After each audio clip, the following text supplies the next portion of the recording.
This is the driver's side or the operator's side. You're going to see what they call the battery compartment. To get to the battery compartment, just simply take this handle here and lift it up. And here you're going to see two 12-volt batteries. They're connected to make yourself 12 volts here. You got your positive being red, your negative being black. Up here is the electrical box. To get into the electrical box, use a screwdriver, open these here screws like this. You don't have to take them off, just loosen them up. And slide the screws back. Next, pull your clips back. Pull your clips back like this. Now you can get into the electrical box. Under this here cover is the fuses. This little gray relay is our changeover relay, is our transmission inching switching relay.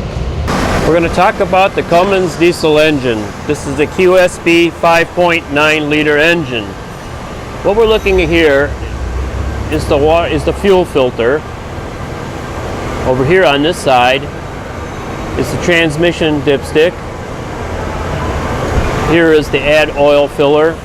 This here engine takes about 14.5 quarts of 14 or 15 W40. Also on this here side, we have the inching cable system here. What we like to do is keep this lubricated, keep everything oiled down with some kind of DW40, anything, just to keep it from rusting. Anywhere you're going to see here, especially exposed metal items, right in here, try to keep these areas lubed as best as possible.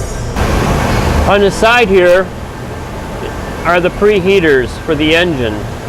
Keep in mind, this engine does not require any type of starting fluid or ether to get it to start. It relies solely on heat right here. That's it. There's no maintenance actually required on here. Over here, we're looking at is the air filter. We want to make sure that the air filter stays clean. Every PM, or depending upon your environment, blow this out, keep this clean every 250 hours. To service it, all you do is you remove this here wing nut, just open it up and just remove the cover, and it's easy to service. On the operator's side, which is the left side, we're looking at the starter. We're looking over here at the oil filter, and on top here is the alternator. Change the oil really doesn't require any wrenches. All you do is you flip the little lever over here and it'll drain right down into your oil pan. Real simple. On the operator's side, we're looking over here at the fuel tank. Right here it takes the diesel fuel and our fuel sending unit. Also notice this wire right here on top of the air filter. What this is an indicator. It tells us if the air filter needs servicing. A light should come on in the dash. I believe it'll come on the MDL, letting us know that the air filter needs either servicing, cleaning. That's what that is. Transmission here, you'll see a little plug right here.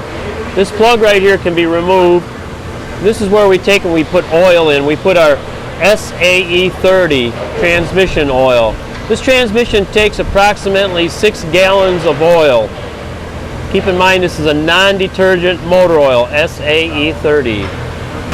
On the operator's side, we have what they call a piston pump right here. And on the piston pump, we have what they call a dump valve. This guy right here. What this does is takes the load off the motor during starting. The only time this opens up is when you turn the key switch starting position. While you're starting the engine, you let go of the key, it closes. It just closes the loop. That's all that is. On this piston pump, you'll notice this here acorn nut right here, and this one here. This one over here sets the main pressure. This one over here sets what we call the priority pressure. The pressure setting on here should be about 475. The pressure setting on this guy over here, which is the main pressure, should be about 2,500 psi.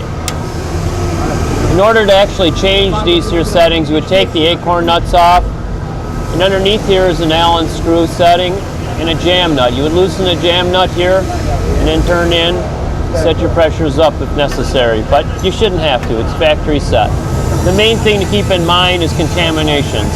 We'll want to make sure that our filters stay changed every 250 hours during our PMs. This will help prevent having to do any adjustments. Back to the right side of the truck, we'll see the oil tank right here. This right now currently shows we're at the full position here. This tank capacity is approximately 65 gallons of hydraulic oil, which is an AW32 oil. Actually, I take that back, it's not, because this is wet disc brake system. We would put a wet disc brake oil fluid in here. Over here, we have the return line filter with the return line indicator. When the indicator pops out, it means your filter is plugged and it needs service. Over here is the breather. These guys should be changed every 250 hours to help prevent contamination of the system. Looking at our pumps here, we have our main lift pump here. Over here, we have our transmission charge pump. And on the far end, we have our piston pump, which takes care of our brake and steering.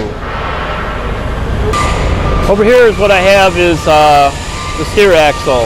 The steer axle here belongs on our M series, our Neptune truck. I want to talk about lubrication on this here.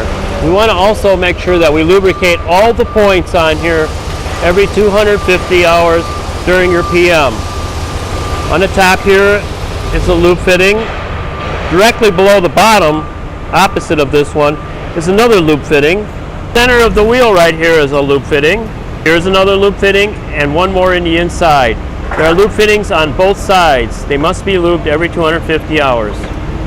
Fork carriage with the fork positioner and side shifter on it.